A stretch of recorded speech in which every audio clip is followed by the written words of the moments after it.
Okay, so I'd like to officially welcome all of you who have tuned in so far. I know we have a slightly longer registration list, so we might have people kind of streaming in the first few minutes, which is totally fine.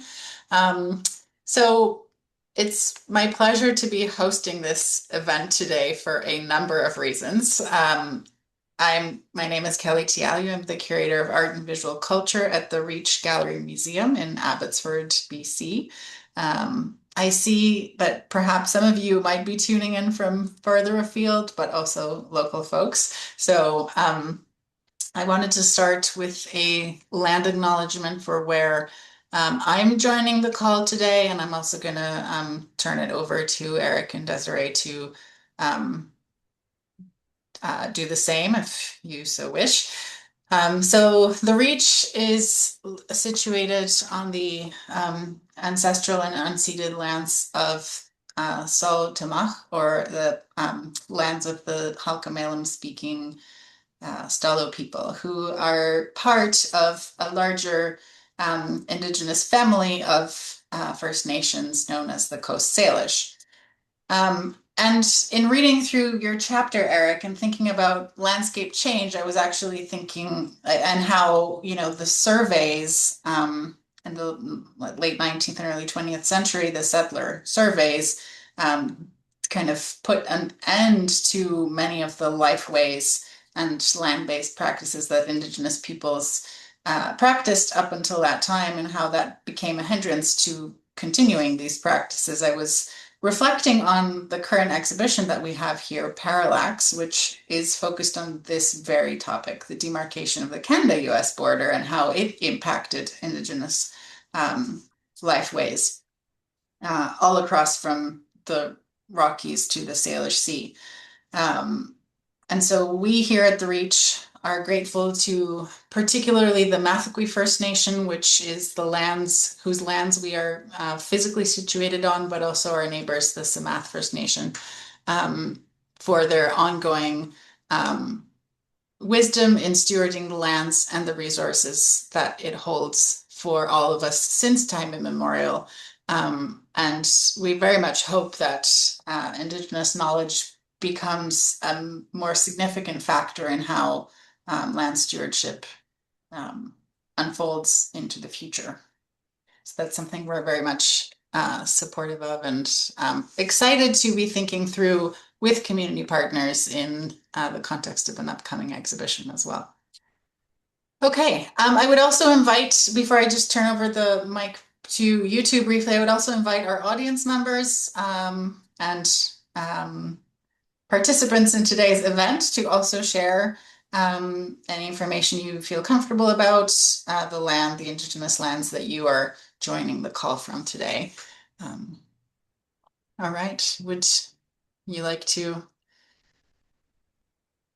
say a word, Eric, about the lands that you are on today? Sure, Kelley, thank you so much. And thank you very much for organizing this and bringing us together. I come today from the traditional and unceded territories of the Songhees First Nation and the Lekwungen speaking peoples, the Songhees, the Esquimalt, and the Wasanich nations. And but I'm reflecting on the reach of the original historic surveys across all the mountainous west and north, across so many Indigenous territories, now nations. And you're right that the surveys were preeminent colonial activity. They laid out the possibility for resource extraction, settlement, and in some cases, the direct displacement of Indigenous peoples. So it's a tough legacy, and one that is preoccupying us now in the work that we do. So thank you for that. Desiree? Thank you, Kelley and Eric. I'm joining today where I live and create on the unceded territories of the Musqueam, the Tsleil-Waututh, and the Squamish nations, also situated with the Coast Salish peoples. And yeah, very, very grateful to always be in a place of receptivity and in communication with landscapes that I travel into and have the privilege of experiencing. And I'm very thankful for the opportunities I've had to learn more about stewardship and ancestral knowledge and ways of trying to commune with landscapes and practice that and yeah, be a part of that even. Yeah. Wonderful, thank you. So just a few words about the kind of order of today's event. I will start by introducing our two speakers, whom you will get to know much better through their work throughout the course of the event. But just to kind of get us started, I'll say a few words, as well as how this panel, which is presented by the Reach in collaboration with Capture Photography Festival, connects to our upcoming exhibition that we are co-developing with Desirée, titled Interglacial. So Dr. Eric Higgs is a professor of environmental studies at the University of Victoria, where he studies how we intervene responsibly in ecosystems undergoing rapid change. He founded and has since 2006 directed the interdisciplinary field-based project, Mountain Legacy Project, which is dedicated to the study of long-term landscape change in Canada's mountains using repeat photography, as well as other methods, but our focus today is on repeat photography. He's the author of more than 100 articles and book chapters, author or co-author or editor of 4 books. He has served as chair of the Society of Ecological Restoration and director of the University of Victoria's School of Environmental Studies. Desirée Patterson is a Vancouver-based artist and alumna of the Reach's Emerge program. We are so proud of this kind of journey coming full circle after about just a little over a decade, I believe. And her multidisciplinary practice is rooted deeply in the discipline of photography and expanding currently into sculpture, installation, and much more. She was born and raised on BC's Lower Mainland. Her aesthetic vision is closely tied to the province's mountainous and glacial landscapes, and more broadly, Western Canada, I would add, explored through independent research and scientific collaboration. Fluent in lens-based and lens-less processes, which might hear a little bit about today, Patterson develops immersive projects that engage with photography, field expeditions, and ecological data to provide captivating sensory experiences. In 2025, she was the artist in residence with the United Nations International Year of Glaciers Preservation Initiative here in Canada, which is kind of where everything started. So we'll hear more about that in today's event.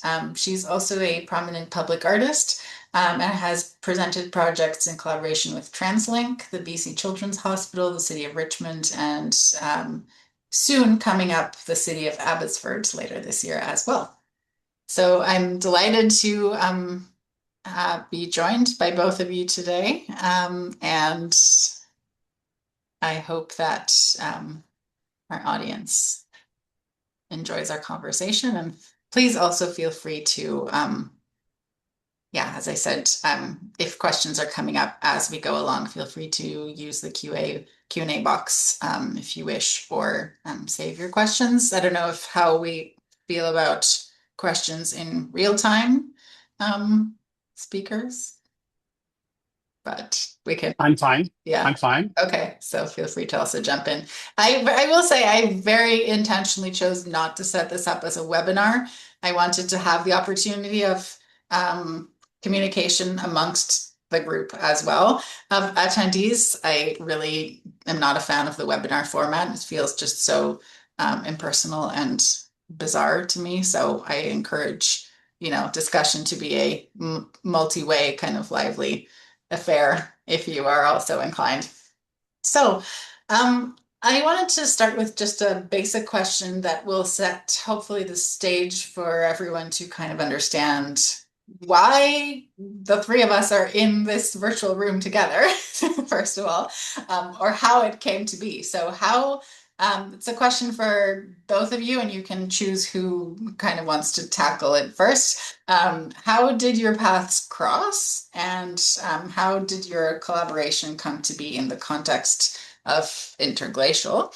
And I might just say one sentence before I turn over the field or two about the project. So Interglacial is a research creation, exhibition, and public outreach project. So it's a multifaceted project that Desiree spearheaded about a year ago.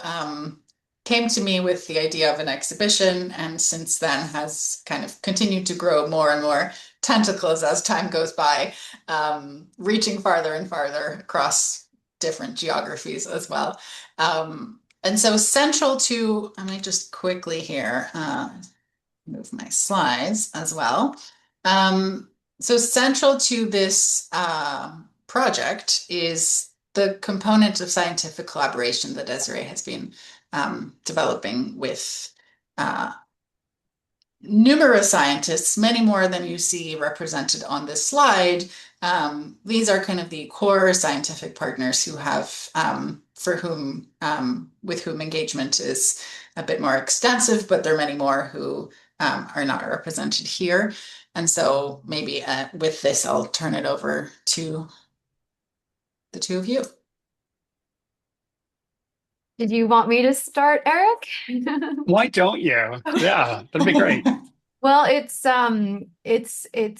really kind of an interesting start to this dream. Really, I feel like I'm living and creating and working in something that I could have only dreamed about just a few years ago. As an artist, I've always looked to imbue scientific information into my work because what I present visually is always something I wanted to have rooted in fact. And especially being that I've been creating work around subject matter such as environmental topics that I feel really, really drawn to bring awareness to and that I'm deeply concerned about. I always wanted it to not be from a state of opinion, but from a state of informed fact.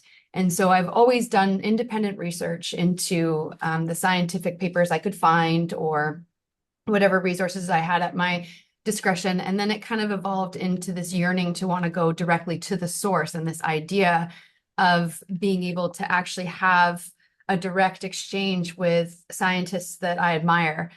I reached out to Dr. Sean Marshall, who's on the screen here, who's the Chief Scientific Officer for Environment Climate Change Canada.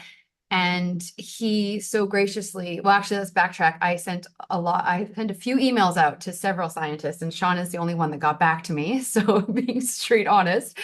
And he resonated with the work that I had done with glacial recession in the Himalayas, and being that he was in glaciology before he took his current position with the federal government, he resonated with that work, and he felt that it was important for this moment and for the conversation around climate change to have different interdisciplinary translation of scientific information to different ways of engaging public audiences is really actually what I'm trying to do as a creative in this moment. So he said, although he couldn't help me in my request to join fieldwork and dive into different aspects of the research I was interested in creating art from, he put me in touch with another gentleman on this screen who is Robert Sanford.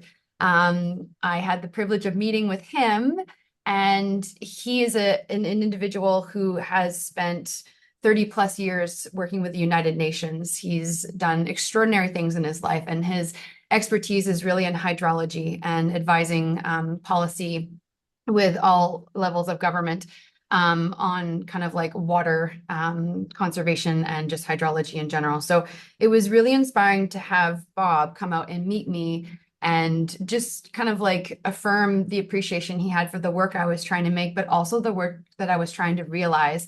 He connected me with Dr. Eric Higgs and Dr. Brian Manonis. And it was kind of like this amazing opportunity that has, started from this notion of wanting to see if this community would even be interested in what I'm doing and even make time and space for me. and then having these individual people who are so esteemed in their fields kind of like provide this affirmation for me that what I'm yearning to do is something that is indeed really relevant in this time, and something that brings forth a great value to disseminating their research into different contexts that may be more accessible and tangible to public audiences. So I reached out to Eric as soon as I got a few emails from Bob, and Eric got back to me. And before we actually had like an official meeting face to face, I went through his project, the Mountain Legacy Project, and I was just, oh my gosh, my photographic heart was in love. And I was just diving into all of the archives and the repeats and just like the history and the 25 years of devotion to this and the maps and just all of the geography that has been covered. I was just totally geeking out over this data set. And I decided to use it for a forthcoming community engaged project I have with the city of Richmond, which was engaging youth during their Children's Art Week. And I took a number of the repeats and I did this analog photographic hands-on workshop with them using the archive images from the early 1900s and then today's counterparts, and having the kids use a lumen printmaking process to make prints from these transparencies. And so before I even met Eric, I was already kind of like diving into that work. And that's kind of one of the intro emails I made to him. I was like, hi, it's me again. And I just kind of used all of these pictures with like 80 kids. And that was kind of, I think, kind of one of our segues into building the beautiful kind of like collaboration that we have. And then I can let Eric take it from there because I could talk all day about him. So we'll just keep it short and sweet on my end. No, well, you reached out and we had a conversation, and you showed me those photographs from the work with the children, and I was just blown away by what you had been able to accomplish with that, and I became fascinated by your artistic vision and what you were able to do with these images, which to me had been largely about documenting change and understanding the dynamics of change in mountain environments. And so this opened up a whole new avenue. It wasn't that I was entirely unfamiliar with um, fine art photography or lens-based and lensless approaches to understanding um, the mountains that we're working in, but you really brought it alive for me. And so we ended up, you did a presentation to my research team, and everyone was like, whoa, this was remarkable. And then I think um, I dropped the idea that, well, maybe you might want to come out into the field with us. And that materialized. And we were out for about 2 weeks together in Jasper National Park, looking at post-fire imagery based on pre-fire imagery and historic photography. So we were documenting that, and it was a remarkable experience in the field, and remarkable working with you because you brought um, a different view and a different way of seeing the landscape than we had been used to. So it was great, and so that's the origin story from my perspective. Wonderful. Thank you. So we've been using the term repeat photography, but I figured it might merit an actual definition for anyone who may not have encountered the term before or be familiar with it. And so my next question is kind of a two-parter. So what is repeat photography, first of all? But then from each of your perspectives, what role does it play in your practice? So whether it be visual ecology or visual art. And I think maybe we could start with you, Eric. Sure. Um, Repeat photography is the practice of working with some reference photograph and going back to the same location and taking a photograph. Yeah, there you go. Look at that. So that's the essence. And I was describing it to someone this morning as being a deceptively simple practice. It seems simple, like how hard can this be? Go out, stand in the same location, take a photograph. But it's really challenging to get a convincing repeat photograph, and one that offers up a possibility for all sorts of interpretation and analysis. So that's what we've been trying to perfect, if perfection is in any way meaningful, over the last 25 years of working on this project. So for me, the images have been, I see them in a number of ways. So I see them as visual arguments, so ways in which we see the landscape through two or sometimes sequentially, 3 or 4 or more repeats. We see in a kind of an arc of change, and we want to try to interpret that.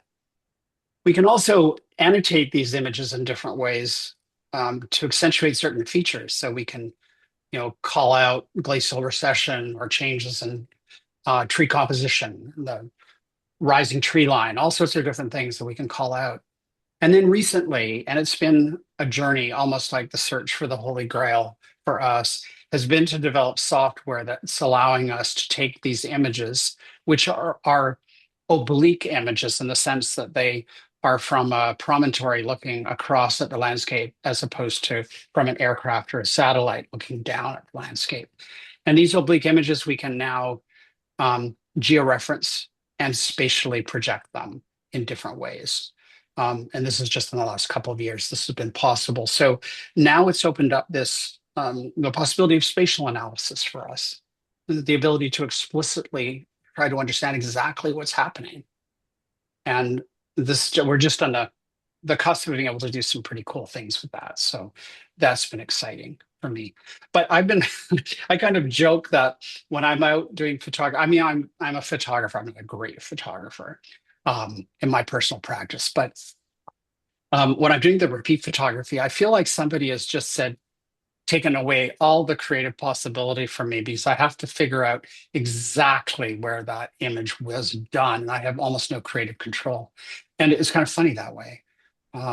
So I kind of joke around that, and then enter Desirée and the kind of the creative process that you brought to all this. So anyway, that's how I have been using the images, and I can talk more about that if you like. And would you say, Eric, that the aspect of scientific accuracy, like the visual accuracy of alignment in the images, is that driven purely by scientific goals, or is there an aspect to it that plays into perceptions of scientific credibility in the public realm as well, as though, if they weren't aligned down to the, nanometer, then they wouldn't be making the same kind of visual argument from like a lay perspective, let's say, from a non-scientific perspective. Does that factor in at all to the reasons why, or no? Sure it does. As it turns out that nowadays with software, we don't need to be that precise about where a camera is located, but it really matters for perception. And especially because we're quite frequently articulating images with foreground and then midground and background. And if you have all three of those, and Desirée will have an acute understanding of that from our field work, excuse me, that if there's any rock out of place, if you're slightly misaligned with the relationship between the midground and the foreground, it's just not a believable repeat photograph. People say, oh yeah, you were in the right location. And we might be a half a meter from the right location, but it still doesn't register right. And so that's been something we've been trying to be attentive to for a long time. So now it's as much just a principle of how we do the repeat photography as anything else. Does that make sense, Desirée? It makes a lot of sense. And I feel like I was really excited about this archive of repeats before I had the opportunity to go out in the field. But as a photographer, and as earlier in my career doing a lot of landscape photography, I underestimated what it is to conduct this work and how laborious it is to actually capture these repeats. And they do it in one shot. They're not taking 3 exposures, they're doing 1, and they're spending hours lining it up. And just to observe the process was so interesting, and so not what I would have thought of. So for folks that are tuning into this and and haven't seen this in action, I can definitely vouch for the level of dedication and endurance required to actually just capture one repeat. And often at each site, they were doing like 3 to 4, potentially even more before going on to the next location. And it was really remarkable to see. You know, at the end of the day, you start getting tired. You're in the Alpine. There's a lot of sun exposure. It's very physically demanding work. And, you know, on your last post and your last image, you know, you just want to say, okay, that's good enough, but they didn't do that. Like there's this real dedication to accuracy. And I found that very admirable and just very impressive, because I just had underestimated how challenging it was to line up these landscapes and to actually build such a data set. And now, I mean, I think, what is there, 12,000 repeats in your collection, Eric, out of like 25 years of doing this? Like, it's absolutely so incredibly inspiring. And it's just such an incredible resource and such an incredible tool that help us see this drastic change in such a short time span. As a visual artist, I feel that, I mean, I think we've all seen repeats, the famous ones of the guy in the boat with the big glacier and then like the recession of it. There's so many famous ones that I've seen used in different media multiple times. But for me, what I think I'm really drawn to is this is nothing you can dispute. This is fact. This is actual photographic evidence. This isn't a conversation. This isn't an opinion. This is what it is. And I feel like it is something that is so it's so easy to digest as of scientific information. Of course, a lot of science is complicated graphs, it's language, it's metrics, it's all of these different equations and things that aren't as accessible. And I find that repeat photography it's very tangible. People can realize this from very range of demographic. A child could recognize the difference. And that's why I loved using this data set in those hands-on workshops. But I think, to me, it's really powerful to be able to use the duality of this imagery in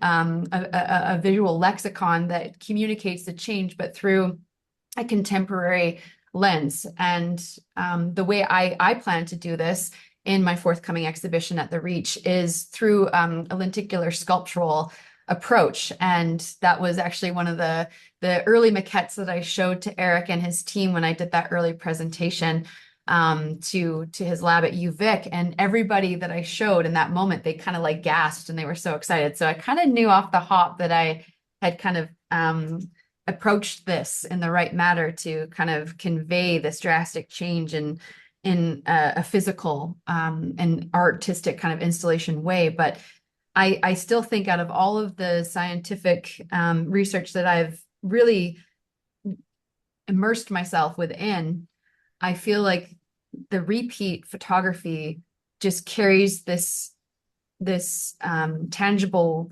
accessible power to it. And it's just so important. And to see the drastic change in the alpine environments in such a short time, geological time, it's profound. And it's a real call to action, and it's a real wake-up moment.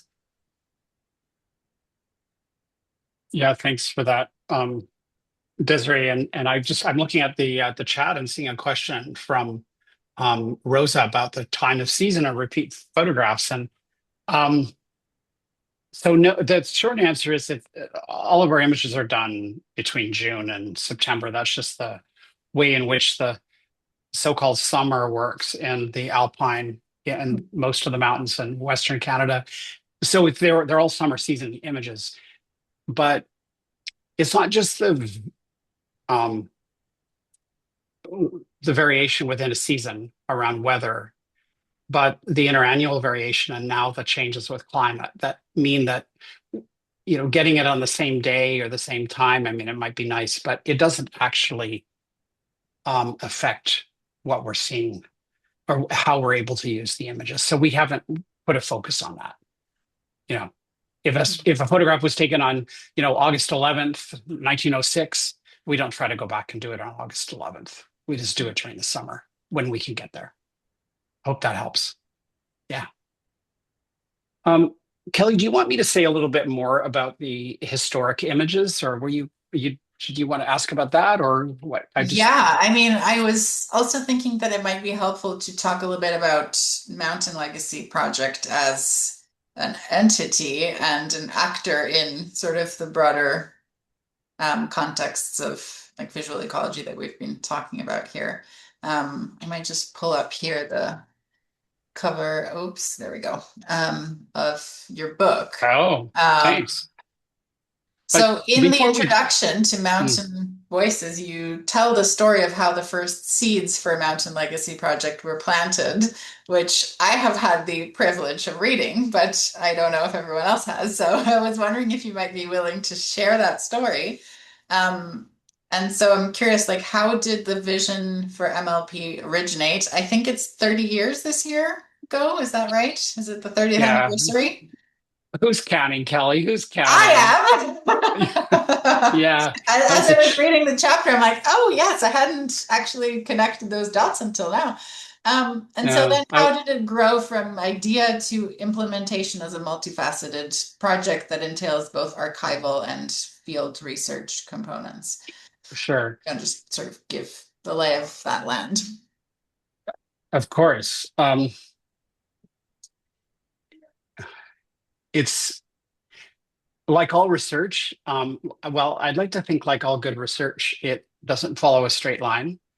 And there wasn't a clear vision at the beginning. You follow curiosity, you follow serendipity, and you end up with something interesting. And so there was no idea in 1996 when Janine Remtula and I climbed atop Powerhouse Cliff over just north of the town of Jasper and gazed out at the landscape and took our first photographs using a Linhof 4x5 inch film camera.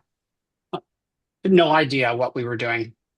It was just cool. So what was going on at the time is I was a early career professor at the University of Alberta, and I had been successful with a research grant that allowed me to bring together an interdisciplinary team of graduate students, historians, anthropologists, ecologists, archaeologists, to go out to Jasper and spend the summer. And my hunch was a kind of radical one, and at that time a pretty unpopular one, which was that Um, places like national parks are very peopled landscapes.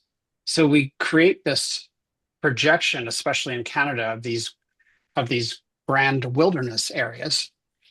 But in fact, these wilderness areas like Jasper have a highway and a rail line and fiber optic cables and high pressure pipelines and electrical conduits and gravel pits and campgrounds and various forms of recreation and trails and everything else, all dotted through them, streaked through them.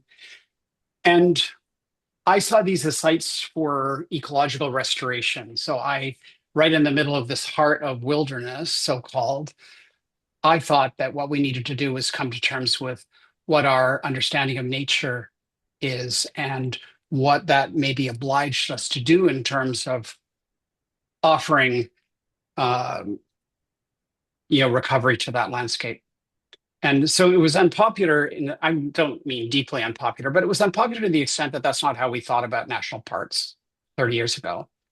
And so we were going against the grain by mapping and trying to expose historical understanding of what the landscape had been like, including very significantly Indigenous and Métis presence on the landscape. So the moment, the sort of the exciting moment was when Janine Remtula, and I want to give a big shout out to Janine and really say that she needs to be credited as the co-founder of this project.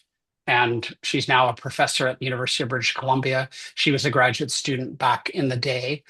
And we continue to work together. And she's gone off and done all sorts of cool things and traveled all over the world doing interesting research. And we've managed to kind of roll her back into the Mountain Legacy Project in the last few years, which has been wonderful. But she was, I kind of issued a slightly frustrated declaration to the research team. We were a month into the project in Jasper, and we were turning up relatively scarce amounts of historical information for complicated reasons. And I sort of, over dinner, I said, come on, we've really got to do this. We've got to figure out anyone find something that tells us what this park was like 100 years ago. That's what we need to do.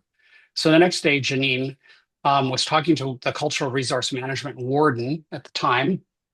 And he said, oh, well, I got some old photographs, and reached in under his desk and pulled out a couple of boxes of these bound photographs.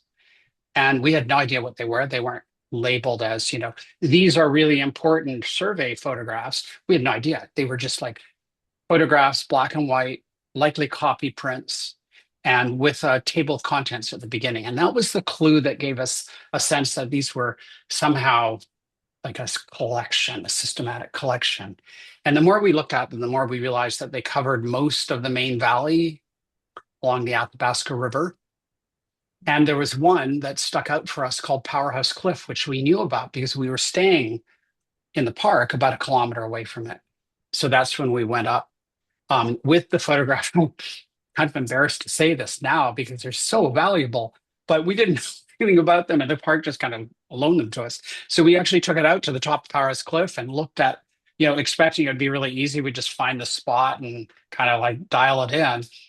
But we had a kind of almost a vertigo there because we couldn't make sense of the landscape. It had changed so profoundly. We didn't really understand. It took a while for us to piece it together and realize that, in fact, we were standing at the right place, but everything had changed. So the course of the river had changed. The roads and the railways were different.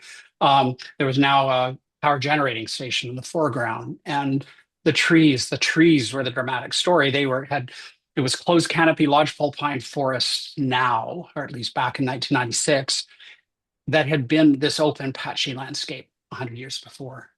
So that was how it all started. That was kind of the origin point.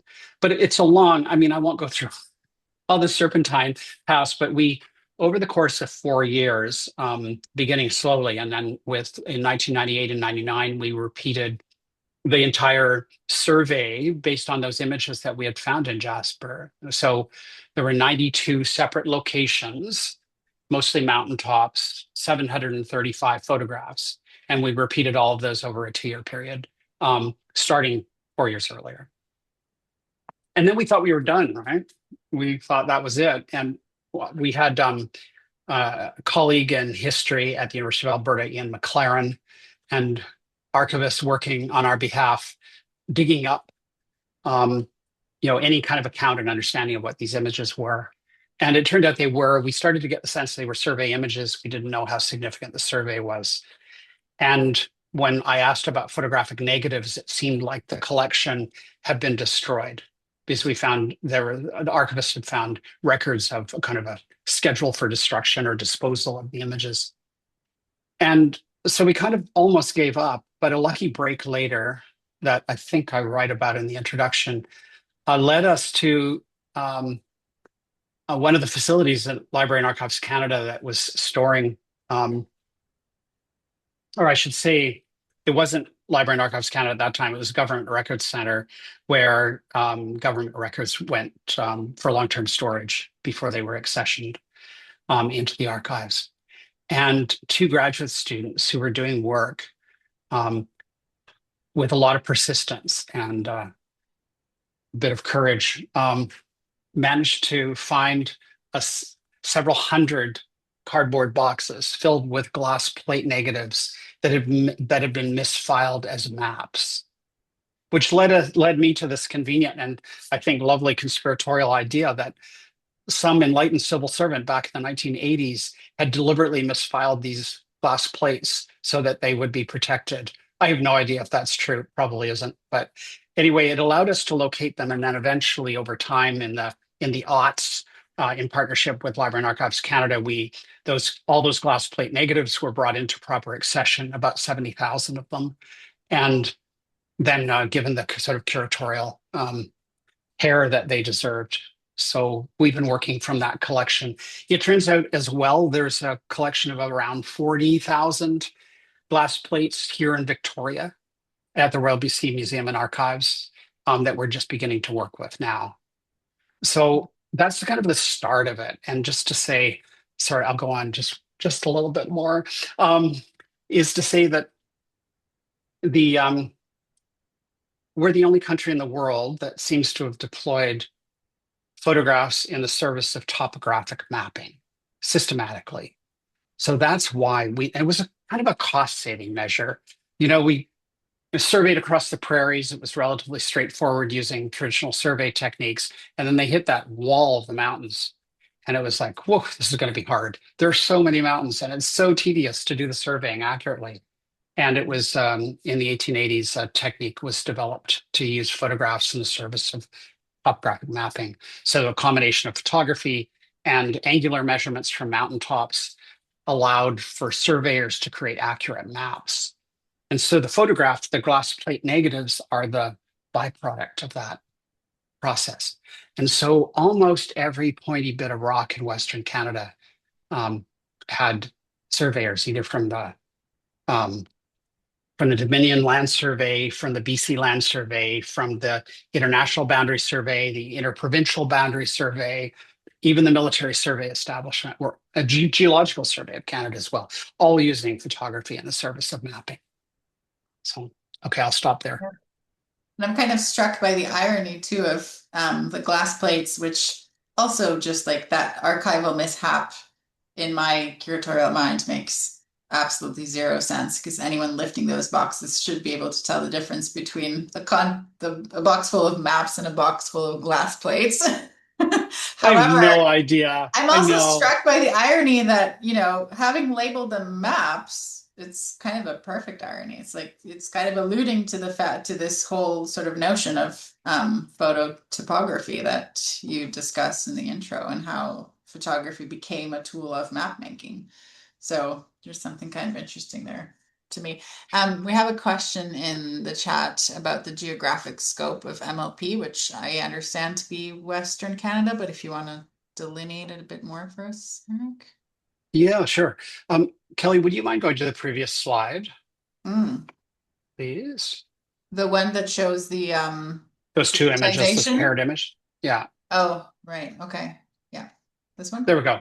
So this is a screenshot from the Explorer application that we have built, and it is what serves up to the public, so open access for anyone who wants to use them, all of the historic and repeat images that we've done. And Desiree, you mentioned 12,000. That sounds like a good number of repeat images. We have more historical ones. We're still a long way off from having anywhere near the total collection of historic images digitized. But if you go onto that website, and you'll see a map view, and you can expand it and get a sense of where they're located right now. But it's basically, Greg, to answer your question, it's any of the prominent mountain ranges in Alberta, British Columbia, the Yukon, and parts of the Northwest Territory, with selected relatively few images in Eastern Canada. So yes, the Selkirks, the Monashis, the Rockies, the Coast Range all have imagery. So yeah, that's great. Oh, Kelley, look at you. Thank you. And if you click on that cluster thing at the top, that little button, you take the clustering off. There you go. And then you can zoom in, and you can get a sense of the yeah. Those are only the images we've worked with so far. So you have to use your imagination to appreciate that really all of that landscape in British Columbia, Alberta, and BC have been covered with photography. And we focused our efforts mostly along the Continental Divide, partly because the Alberta government, a big shout out to the Alberta government, which I don't always do, was very generous in supporting field-based research, and Parks Canada. So through Waterton, Jasper, parts of Banff, Kootenay National Parks, we've done work there over the years. So anyway, that gives you a sense of yeah. Oh, the Angava Mountains? Oh, not sure. I don't think so. I wish. There are places where we kind of wish that the surveyors had gone. The period of survey lasted from the first test shots that were developed, that we have no record of anymore, from 1887 in what's now Banff National Park.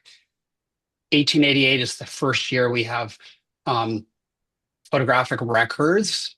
And And the surveys went until 1958. That's the last record we have of sort of survey oblique photographs. We think that's true. We don't know. It could have gone a bit later. We do have some earlier images from the International Boundary Survey that the Royal Engineers did along the 49th parallel and out to the coast. And we've used those images. They're from the early 1860s, and we have some images also from the 1870s that we worked with. Those are a lot harder to work with because they were using wet plate techniques. The photographs are often not quite as sharp as what we start to see in the late 1880s with dry plate negatives. They were superb. I mean, the images are superb. And just to chime in for a moment, I'm so Yeah, glad you please. were able to join us today, Greg, because this is the scientist I wanted to connect you with. Greg is the president of the BCMC. So I'm really excited for Oh, him to connect with you, Eric, and with Lee, who's also on the call today, and to connect you guys, because I think there's a lot of really interesting mutual exchange to be had here. great. Yeah. Um, yeah. So thanks for asking those questions, Kelly. And that was a long story, but I hope it was helpful in setting the background for the Yeah, project. yeah, very. And Are you aware, like, are there any similar projects that kind of focus on Eastern Canada? Because I'm struck by or did they not use at all photography because there wasn't required? Or because the surveying was happening much earlier? I suppose then there would be no intersection between photography and because the surveying was happening much earlier. Yeah, it's a combination of things. It is, you're right. It's the surveying. A lot of the land surveys were happening earlier in the 19th century, even Mm. in some cases in the 18th century. Um, but also, I don't want to diminish our sisters and brothers in even Eastern Canada, but their claim to mountains isn't always as robust as what we have out here. And Mm. so, from a topographic point of view, which is where this technique shines, you need to be above the landscape to see and make the maps. So, you need to be on a promontory, a significant hill without vegetation, or a cliff or an escarpment, that kind of thing. And so, I think by the time that some of the areas in Eastern Canada, say the Torn Gap Mountains, um, were being mapped, we already had aerial photography coming in. And so we don't Right. have some of the ground-based oblique photographs that you might otherwise hope for. Yeah, I just clicked on whichever one the carousel brought up here, I love just the so that. broken ones. I've spent so much time in this in this website clicking on all of these different little points and zooming in. And Eric, there's so many repeats that I want to do in Glacier National Park with you now. I actually have a list made and hoping to speak with Parks Canada about that because I really need to see more of a Silhouette Glacier. And yeah, anyways, there's mm, just for anybody interested, please use that link in the chat and check out this website and just go for a deep dive and explore. You're going to find it so inspiring. And I have to say the slider view is by far the most, I think, just makes the biggest impact when for someone first discovering this material. I found at least. Um, so yeah, that's a really useful. I wanted to ask you, Eric, and I'm going to come back to you, Desiree, in a moment because I have a sort of counterpart question to all of this for you.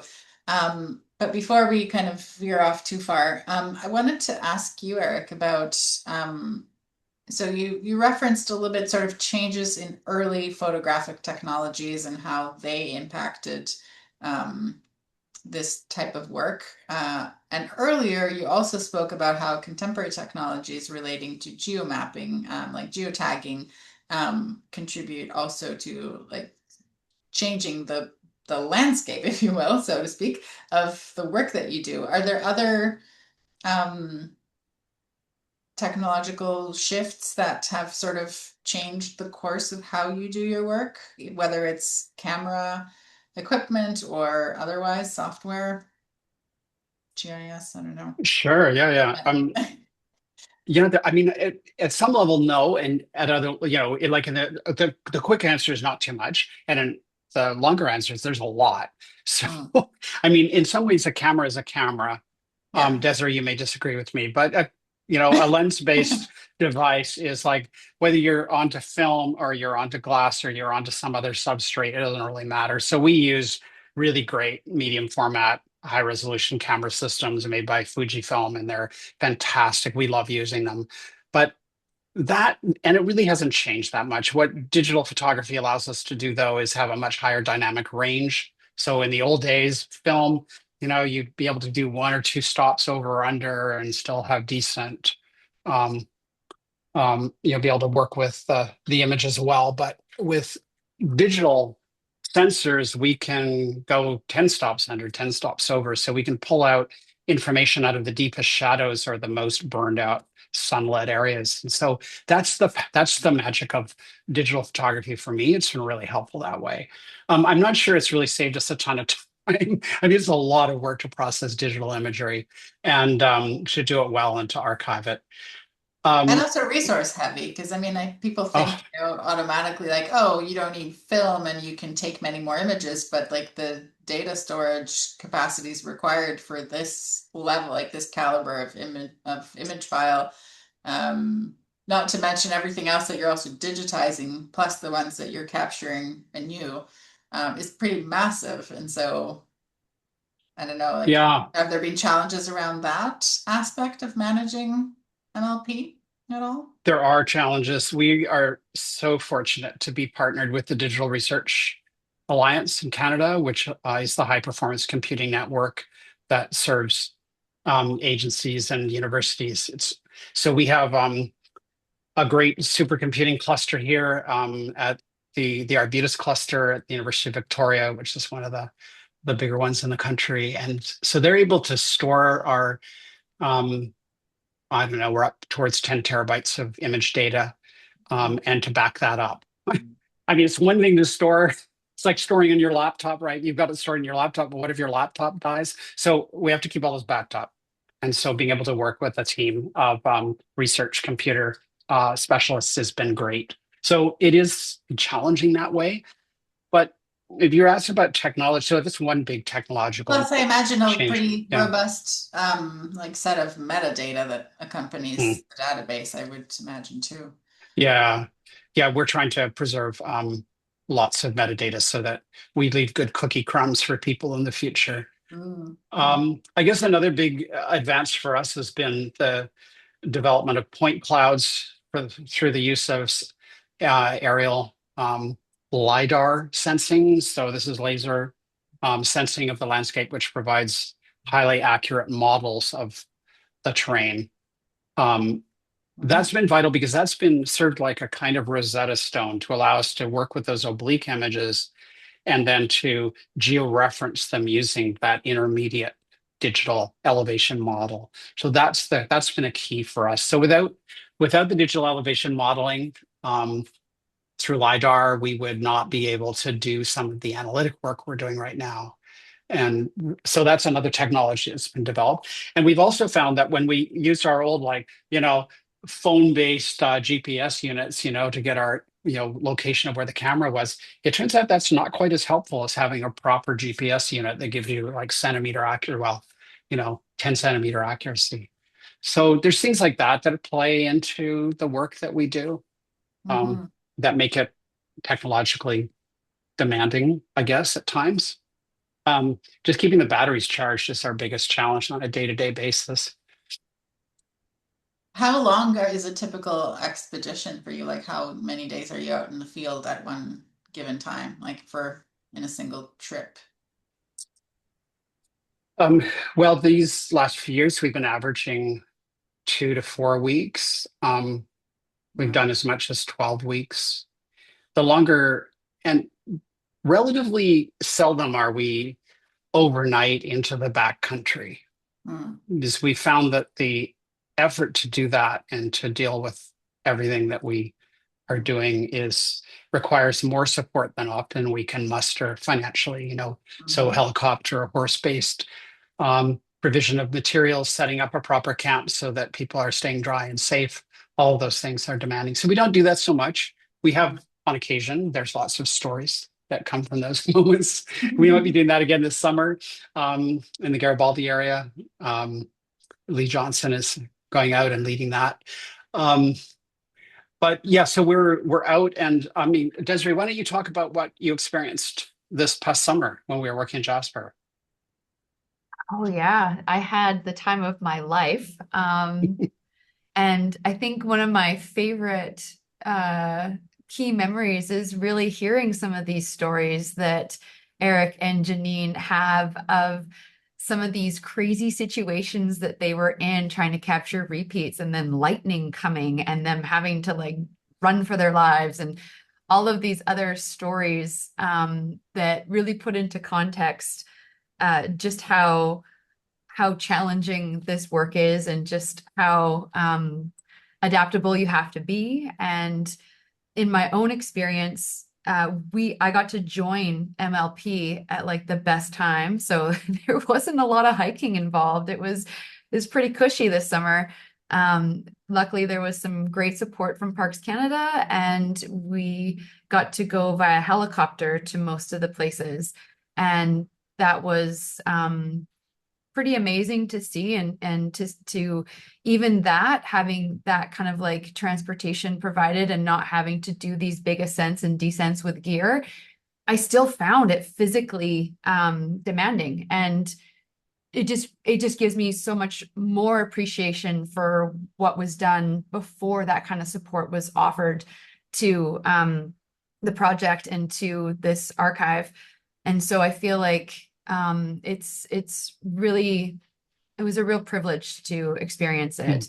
And I think my biggest takeaway was just, I feel in this moment, I'm really trying through my work and through these different installations I'm creating and through these different partnerships I'm having with my scientific collaborators, I'm really trying to reaffirm and reinstill that faith and trust in science. And I think a really great way of doing that is reminding audiences just how hard this work is, just how much of an expert in your field you need to be to actually go out and do this field work, prepare for this field work, realize the field work, and then bring it back and put it into all of these different technologies and systems to analyze. And all that. This isn't something that you can just Google and have an opinion on. This is dedication of lives. This is absolute experts in their fields that are bringing forth this information that is really important in this time and in this moment. And being able to actually go out and see that firsthand, it's incredible. It's absolutely amazing. And I'm so thankful that there are, scientists going out and doing this kind of work and bringing back this kind of information so that policy and leaders can be informed properly to take the right measures to make some changes in some environmental situations that we're facing. So it was an eye-opener to just the physicality of it, and just to the level of detail and dedication, and to the accuracy. Thanks for that. Yeah, it's you make it sound even harder than it is, but it's we were lucky. I wanted to defend the helicopter use because I was a bit sensitive about it, but Janine and I both realized that we placed a really high premium on getting the post-fire imagery for Jasper. So there's about 20 different mountain locations, actually closer to 30 mountain locations that overlook the area of the 2024 Jasper wildfire complex, which was a devastating fire for many people in Jasper, everyone in Jasper. And 70% of the town was saved, but 30% of the town was burned in that fire. So it's a traumatic experience. And we had gone there through our various research projects, the initial work that Janine and I did in the late 90s, and then followed up by grad students in the 2019, 2020, 2021. And so we had the pre-fire landscape. And in fact, Claire Wright, one of the PhD students who works with me and was on the crew last summer, she stood atop Mount Hardesty in July of 2024 and took a photograph that showed the entire sweep of the Athabasca Valley up to Jasper. You can see Jasper in the distance on the right-hand side. So the entire valley 10 days before the fire ignited. And so we felt it was almost a obligation to go back and do this work. But it's a lot of mountains to do in a short period of time. And with a really excellent helicopter pilot and the support of the park and a great team, we took 2 camera crews out. And as you recall, we bounced from mountain to mountain, often doing 4 or 5 stations in a single day, which is pretty high rate of production. You may recall there wasn't a lot of time for relaxing on those mountaintops. And yeah, so that was why we did it. It was just so effective to get it done. And we're so grateful that we were able to do it. Yeah. Greg, I'll come back to your question in a moment. I wanted to circle back to you, Desiree, and ask kind of a counterpart question about a little while earlier, I had asked Eric about sort of the role of repeat photography in visual ecology and in his practice. And so I wanted to come back to you and ask about, I might, if you don't mind, whoops, it's the wrong direction. Slides are a little bit. Oh, I wanted to ask you, Desiree, about sort of the balance between science. So Eric talked a lot about sort of like the scientific accuracy aspects of repeat photography. And so for you, how do you balance that aspect of the archival images that you're working with, both historic and contemporary, with your own artistic vision? And where do you see that balance kind of landing in kind of guided by your environmental advocacy goals as an artist? That's a good question, Kelley. So as I mentioned earlier, I felt really important from the get-go that my work is really scientifically informed and factual, especially given the narratives and with the ambition to present this kind of work to public audiences. So it's really important to me, and it's something that I always strive to have in balance, but often there's this aesthetic equation in there, and it is sometimes a challenge. For a previous body of work about glacial recession in the Himalayas, I used a map generated by Ed Hopkins from the University of Reading. And he has these really interesting maps that are basically these color bars that illustrate surface temperature and global warming trajectories. And I really wanted to imbue this map into my body of work, but I didn't like the stark red and blues that this map was just how it generated.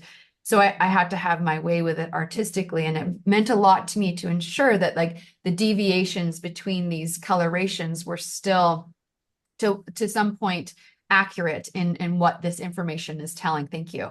To what this information is providing to the audience. So people that they come into the exhibition, I really like to design and create around things not being super obvious. I want it to be igniting someone's curiosity and interest before that layering experience of having the information and like the didactic or whatever deviations and metrics or quantifiable information is relevant. At first, I just wanted to hit the heart, and I wanted to hit it through curiosity. So this was a great example of me kind of changing the actual climate data into something that I felt yielded the aesthetic that I wanted to have that evoke that interest. And I think that aesthetics is something that I work with predominantly because it's really important when you think about a lot of the imagery that we're seeing that is related to environmental situations. And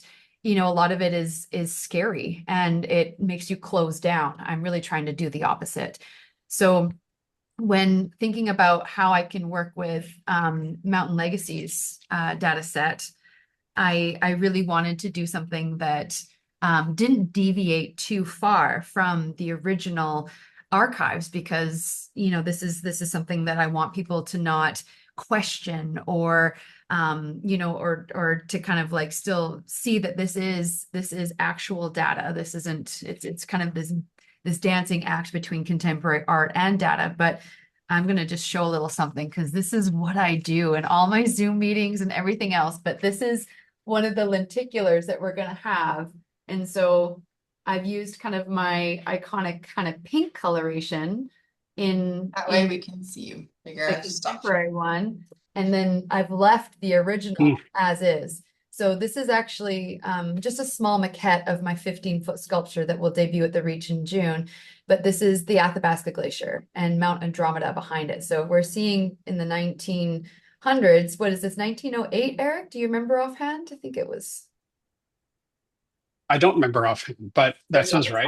Okay, something like that. And then of course today's counterpart. So it's the exact image, it's the exact same information. I've just kind of overlaid my signature kind of like coloration, which again derives its source from these color graphs that I really resonate with, created by Ed Hawkins. So I feel like I'm always striving for that balance though, in everything I'm creating. Like even one of the textile pieces that Kelley's so integral in helping me realize, it's a massive 60-foot sculpture that will be suspended. We're using the LiDAR and the point cloud system by Dr. Brian Manonis to actually rig and articulate this landscape. But, you know, even having said that, there's always this balance of having this form also fit this aesthetic vision in my mind. And I think it's really important. So it's challenging to work in that, and it's challenging to have that equilibrium. But I think that's one of the things that helps me evolve on this path and growing my abilities as a creative and as an artist. Yeah, I'm really excited for the opening of your show and to share what I have had the privilege of kind of getting various glimpses at various stages onto for almost a year now, or a little over a year now, um, with our audiences. So okay, we are just past our hour mark. I have one last question prepared for you, which will take us in a slightly more conceptual direction. So let me just flip back here. And I wanted to talk a little bit about time, and I've also noticed that there are a couple more questions in the chat, which I will review while you guys are addressing, while you're answering my last question. So one of the ways in which I'm particularly intrigued to think about repeat photography is as a temporal gesture. And it actually ties into the question that you popped into the chat, Greg, about change and sort of like other factors of change beyond glacial recession and forest fires. So maybe we can sort of fold that one into the mix as well. So I see repeat photography as creating new knowledge or insight, whether it's ecological or otherwise in the present, by establishing a relationship with the past. And you talk a lot about history in your introduction, Eric. Sorry for all the swatting. There's a teeny tiny fly in my field of vision.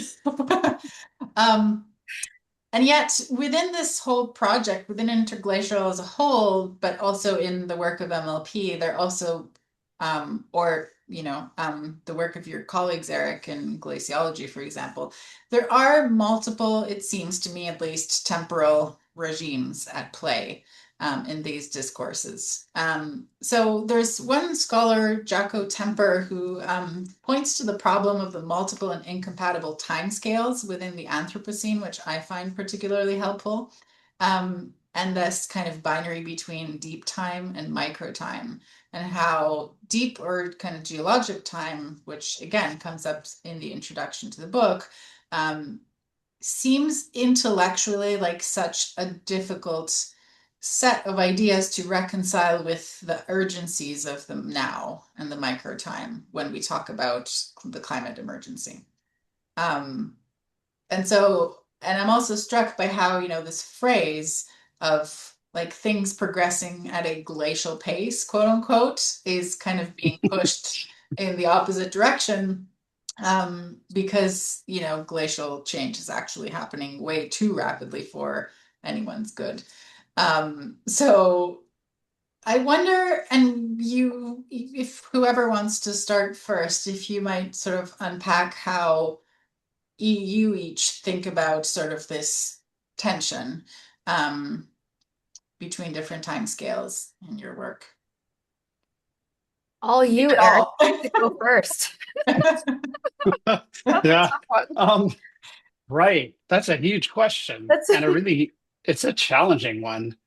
Um, I want to read something from the Introduction to Mountain Voices, which is the book that you were showing up. This is just hot off the press, and give a bit of a plug for it. This is a edited collection of images from the Mountain Legacy Project, um, amplified by 50 really wonderful essays from diverse mountain lovers.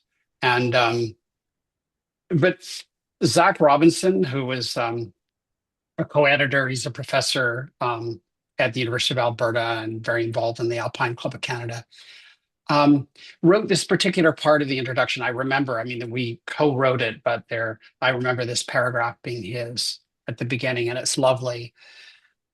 It reads, "Change in mountains is remarkable given how slowly mountains evolve over geological time and how they are pushed up and worn down over millennia. In this sense, perhaps nothing seems more permanent, more immovably there than a mountain. Yet mountains respond rapidly and intensely to climatic and environmental variation, to human activity and disturbance, and are increasingly recognized by both human and natural scientists as sentinels of change." So I'll stop there. But that it that wasn't our motivation in the 90s when we were out starting repeat photography. Our view is really backward looking. We were trying to understand the dynamics of change between the past and the present. And from a restoration ecology point of view, which is really where the core of my scientific scholarly interests are, I was interested in using the past as interpreted in the present to think about the future.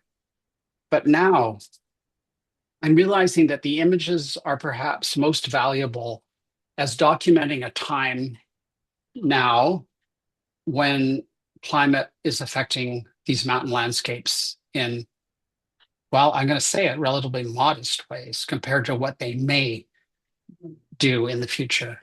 And so for the scientists and mountaineers and hikers and members of the public and government officials and artists and archivists 30 and 50 years from now, these images may be, the repeat images may be valuable as marking the landscape as it is.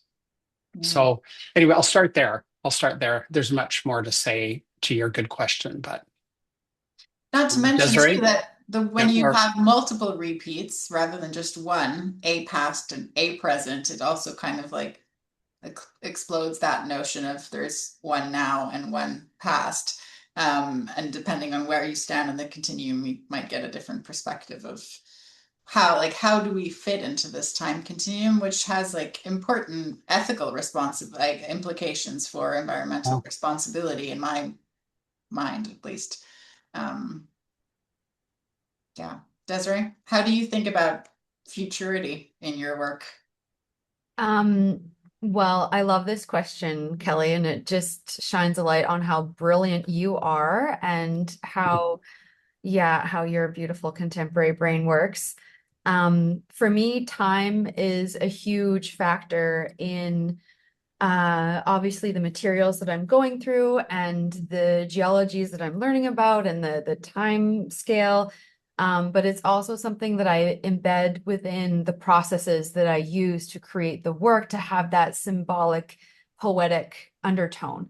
I really love to approach things in a way that kind of has these parallels that need to be found artistically. And so I think a big reason why I'm using a lot of different analog processes and lensless processes to create the work about this subject matter are ones that are time-based, that are historic, that have this conceptual relevance and association with time.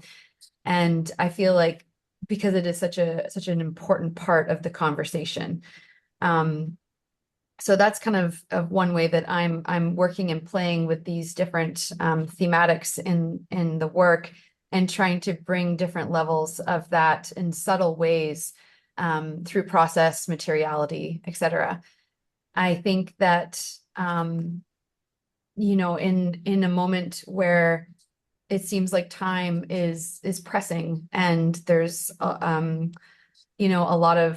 a lot of pressure and a lot of uncertainty. We're in a time of extreme uncertainty with the geopolitical situations and environmental tipping points and all of these things. I feel that also plays a role in cultivating what I want to share through this work and kind of my ambition to bring the voices of my scientific partners to the front of this. And yeah, just as Eric is saying, like the work that the archive that MLP is building in this moment is going to be a huge resource for future scientists, for future researchers and artists and policymakers and everyone. And I kind of feel as an artist, the work that I'm making in this moment is a reflection of the times that I'm living. I was just recently abroad and I was going through, in Paris, with Dr. Katie Conlon, who's also on this call. We were walking through the Louvre, and it's really interesting to take a moment and just be with art that was made during these different times in the human time scale, and then be this reflection of the moment in which they lived. I feel like I'm very much doing that as well. This is a moment that I'm living in. This is a moment that I'm deeply concerned about. This is also a time that speaks to me generationally, as I have a 6-year-old daughter. So I feel like what I'm hoping to do is contribute to the legacy that I wish to leave behind, but also not so much in a visible way, in a linear sense, but also to this moment of time that we're all residing in this present moment. A big part of this show, a big part of the work I create, a big part of this ambition to work with these incredible scientists and curatorial partners is to create these opportunities to first instigate awareness and information and inform people, but then also empower people with stewardship, empower people with tangible ways to get involved in this moment, in this time, to help reshape the trajectory that we're on.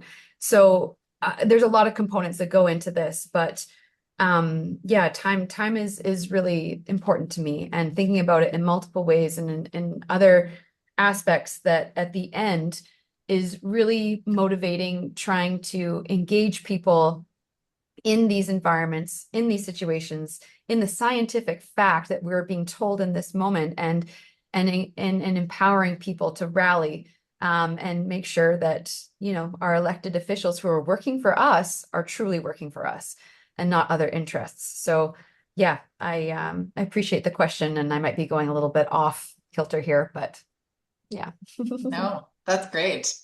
Thank you so much both for your deep reflections on all of the different, so like the different aspects of this work.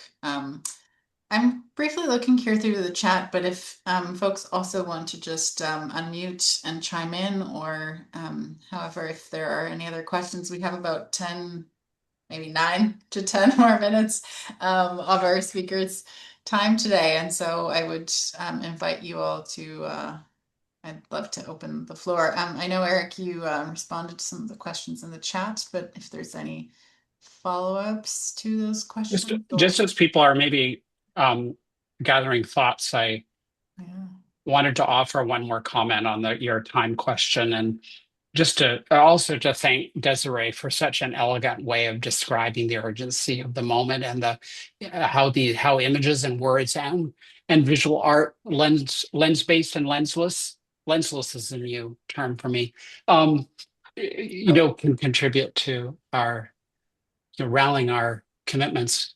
But there's another type of commitment that I'm trying to wrestle with right now, and that's digital permanence, digital persistence. And I'm working with, fortunately, we have a brand new institute at the University of Victoria that's, I think, going to be really shaking things up. It's called the Kula Academy for Library Futures. It's the first institute of advanced studies based in a university library in the world. And one of the many things that they're looking at is, or that we're looking at, is how is knowledge persisting? I mean, there's estimates that less than 1% of our digital creation will move into the next generation and beyond. And that's probably a generous estimate. So what do we do? How do we, like, I would like to think that the gift that, in some ways, the complicated legacy gift of the historic surveyors enabled us to do this work, motivated in our time. But what will people want to do with it in 50 or 100 years? And how do we enable that, right? How do we think through that problem? Because I can barely open Microsoft Word files from 20 years ago, let alone keep image persistence going in this long term. So anyway, just stop there. Well, it's a striking thought exercise to consider the fact that, the digital assets housed in the MLP website today might one day have much less science, like one day, hopefully in the extreme distant future. But none of us want to think about the scenario really actively. But based on the scientific predictions that we're hearing, the visual documentation in the archive might one day very well just be kind of a memorial to these sites and no longer have anything scientific to add if like certain topographies. I'm thinking particularly about like the images that show glaciers, which is something that this whole body of work that Desirée is working on focuses quite heavily on. And you also talk about how like the mountains are quite permanent, like the rock kind of formation aspect of mountains, but then there are elements to these landscapes that are quite fragile and might in the not extremely distant future actually. So like the question of image permanence in my mind is like, well, is that, how does that time scale, by going back to the time scale question, like how does the time scale of image permanence and the requirements of that align or maybe not align with how long will these images actually have scientific relevance? Which it's a bleak kind of future, but to consider, but I don't know. If I might just chime in on that quickly, because I find it really inspiring. Another reason why I like to use historic processes in my practice is because I love to remind us that old ways of doing things are still relevant in this day and age and in this craze of technological advancement. And, it's interesting that these glass plates have survived the journey that they had, even though slated for destruction, and they serendipitously have, been found and archived. I wonder, Eric, if one part of preserving this collection is going to go back to old technologies like, say, printing, hard copies of these so that they accompany the slides, and then future technologies in 100 years, maybe they have the capacity to scan something and turn it into a 3D floating model. Like, who knows? But I'm just wondering if some of the old ways of archiving things are going to be what save this collection for the future. Yeah. And like how do analog and digital kind of like, might they work together somehow? That's interesting. Right. Well, it's possible. I just this is kind of a strange and perhaps ironic moment, but there was a research paper that came out a couple of weeks ago from the Microsoft Research Project Silica team, which is about laser writing in glass for dense, fast, and efficient archival data storage. So they're working with storing terabytes and petabytes of digital data embedded in glass. So new technologies for that. And I thought, how funny is that? Because, we've had a hard time recovering, and working with glass plate negatives, that these fragile objects that have persisted in remarkable ways to the present, and maybe the future will be about embedding the work that we do in glass, different kind of glass. So I'm not sure, Kelley, but I would challenge you, I suppose, in saying that I don't think that the scientists of the future will find this documentary collection without value. I think they'll find it even under conditions of very rapid change, which I hope we don't see. I mean, it's rapid enough at the moment, but even under those conditions, I think the value will be in trying to gauge what's happened, how it's happened. Yeah, So I hold on to that as a kind of, I mean, for sure. it, Yeah. yeah, that it's easy to go bleak, but I don't think we need to go bleak on this. And Yeah. as Rebecca Solnit Agreed. reminds us, that, the sun will still rise, the moon will still be there, and we will find beauty in what it is that we experience. And this I hold on to. Yeah. I was having flashbacks to these little short like animation loops that this Swiss glaciologist, whose name is now escaping me, I don't know, Desiree, if you remember, Dr. Andreas? presented, yeah, who presented at the Fire and Ice Symposium at the Banff Center in late 2025. And so he was playing these short loops showing kind of the recession, glacial recession at a particular site. And every time, and the loops were so short that as he was speaking, they would, we would see a few rotations of them. And every time it would get to the end, I couldn't help but like my mind would pause and I would think, well, okay, what happens after this point in time? Which of course isn't represented in the loop because that is kind of like the end of the glacier, basically. But surely, that's also, as you point out, like Eric, even if it's something finite like a glacier, there's still sort of the pursuit of knowing what happened. And so, um, yeah, I definitely see I'm just that. seeing the time and I have to go pick up my daughter from school. That's my life. That's my reality. So I might have to clock out in the next 5 minutes, but I hope I everyone think, can have any yeah. Do we questions if have anybody has anything any specific. final questions? I think we've addressed all the ones in the chat, but feel free to correct me if you've missed yours. Certainly not intentional. Well, I am so happy to see everyone that logged into this today. There's lots of friends on here, and I love you all, and I'm so thankful for your support and for being here.